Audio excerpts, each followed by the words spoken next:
मुरली अमृत की धारा है धारा, जो देती दुखों से किनारा। मुरली अमृत की धारा है धारा, जो देती दुखों से किनारा। भूले जीवन में हो जा शिव बाबा मुरली में समझाए। भूले जीवन में हो जा। ओम शांति। 5 मई 2025 का महावाक्य है, मीठे बच्चे सदा इसी नशे में रहो कि हम संगम युगी ब्राह्मण हैं।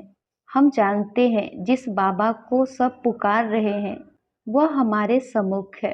प्रश्न है, जिन बच्चों का बुद्धि योग ठीक होगा उन्हें कौन सा साक्षात्कार होता रहेगा? उत्तर, सतयुगी नई राजधानी में क्या क्या होगा, कैसे हम स्कूल में पढ़ेंगे फिर राज्य चलाएंगे, यह सब साक्षात्कार जैसे जैसे नजदीक आते जाएंगे होता रहेगा। परंतु जिनका बुद्धि योग ठीक है, जो अपने शांति धाम और सुख धाम को याद करते हैं, धंधा धोरी करते भी एक बाप की याद में रहते हैं, उन्हें ही यह सब साक्षात्कार होंगे। गीत है ओम नमः शिवाय। ओम शांति। भक्ति मार्ग में और जो भी सत्संग होते हैं उनमें तो सब गए होंगे। वहां या तो कहेंगे बोलो सब वाहे गुरु या राम का नाम बताएंगे। यहाँ बच्चों को कुछ कहने की भी जरूरत नहीं रहती। एक ही बार कह दिया, घड़ी घड़ी कहने की दरकार नहीं। बाप भी एक है, उनका कहना भी एक ही है। क्या कहते हैं बच्चों, मामे कम याद करो। पहले सीखकर फिर आकर यहाँ बैठते हैं। हम जिस बाप के बच्चे हैं उनको याद करना है। यह भी तुमने अभी ब्रह्मा द्वारा जाना है कि हम सभी आत्माओं का बाप वह एक है। दुनिया यह नहीं जानती, तुम जानते हो। हम सब उस बाप के बच्चे हैं। उनको सभी गॉड फादर कहते हैं। अब फादर कहते हैं, मैं इस साधारण तन में तुमको पढ़ाने आता हूँ। तुम जानते हो बाबा इनमें आए हैं, हम उनके बने हैं। बाबा ही आकर पतित से पावन होने का रास्ता बताते हैं। यह सारा दिन बुद्धि में रहता है। यू शिव बाबा की संतान तो सब है, परंतु तुम जानते हो और कोई नहीं जानते। तुम बच्चे समझते हो हम आत्मा है। हमको बाप ने फरमान किया है कि मुझे याद करो, मैं तुम्हारा बेहद का बाप हूँ। सब चिल्लाते रहते हैं कि पतित पावन आओ।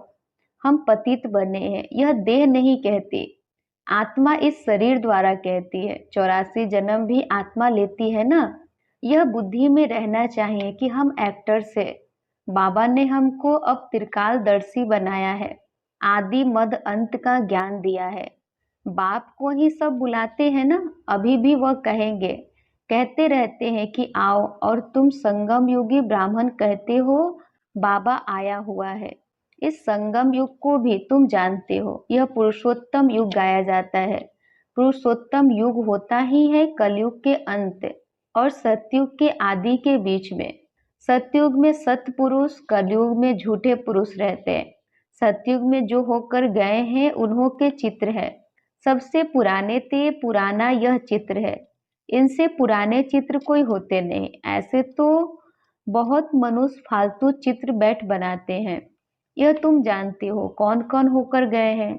जैसे नीचे अम्बा का चित्र बनाया है अथवा काली का चित्र है, तो ऐसी भुजाओं वाले हो थोड़े ही सकते हैं। अम्बा को भी 2 भुजाएं होगी ना। मनुष्य तो जाकर हाथ जोड़ते पूजा करते हैं।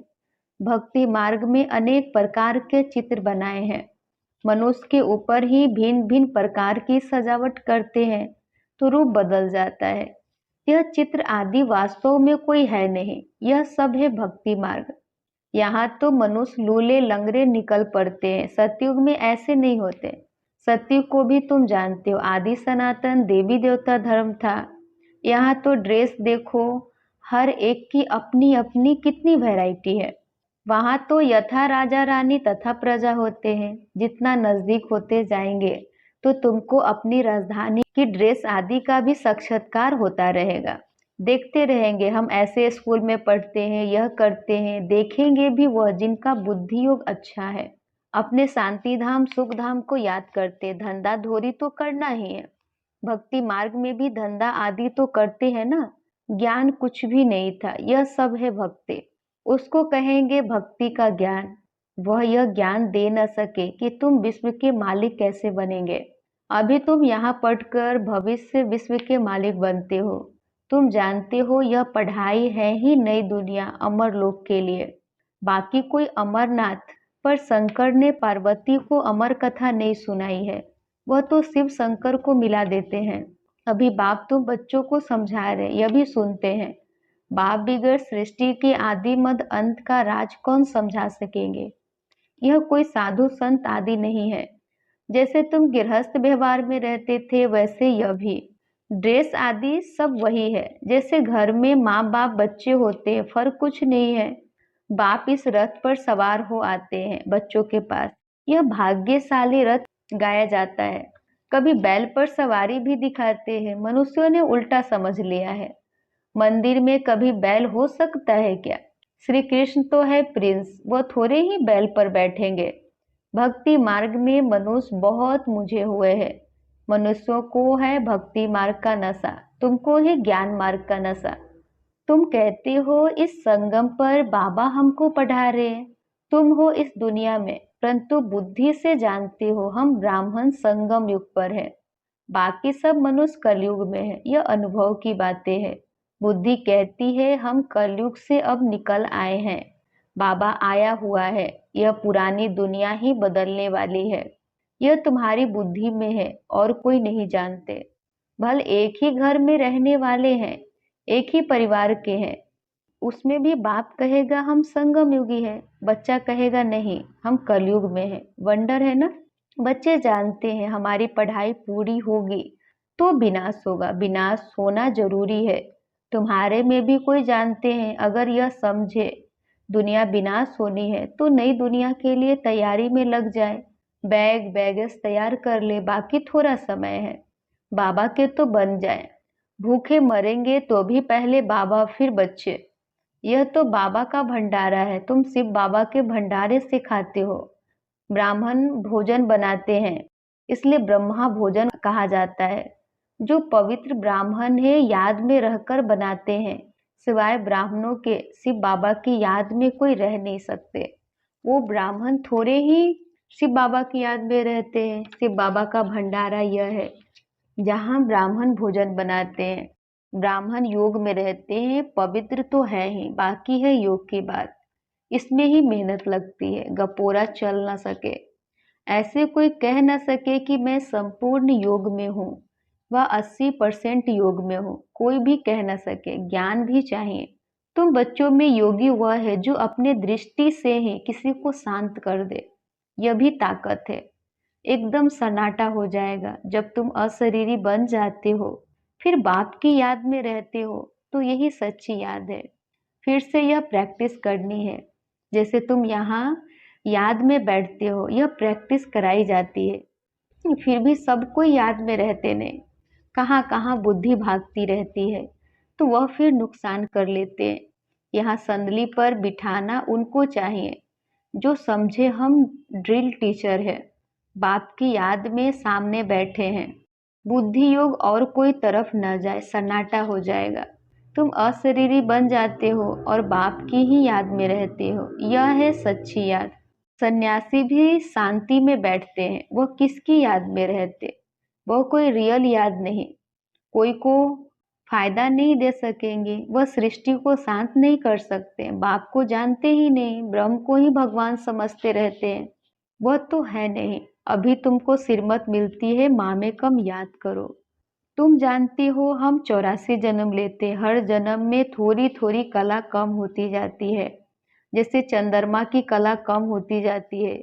देखने से इतना मालूम थोड़े ही पड़ता है। अभी कोई भी संपूर्ण नहीं बना है। आगे चल तुमको साक्षात्कार होंगे। आत्मा कितनी छोटी है, उनका भी साक्षात्कार हो सकता है। नहीं तो बच्चियां कैसे बताती है कि इनमें लाइट कम है, इनमें जास्ती है। दिव्य दृष्टि से ही आत्मा को देखती है। यह भी सभी ड्रामा में नूद है, मेरे हाथ में कुछ नहीं है, ड्रामा मुझसे कराते हैं। यह सब ड्रामानुसार चलता रहता है। भोग आदि यह सब ड्रामा में नूद है, सेकेंड बाय सेकेंड एक्ट होता है। अभी बाप शिक्षा देते हैं कि पावन कैसे बनना है। बाप को याद करना है, कितनी छोटी आत्मा है जो पतित बनी है फिर पावन बननी है। वंडरफुल बात है ना। कुदरत कहते हैं ना, बाप से तुम सब कुदरती बातें सुनते हो।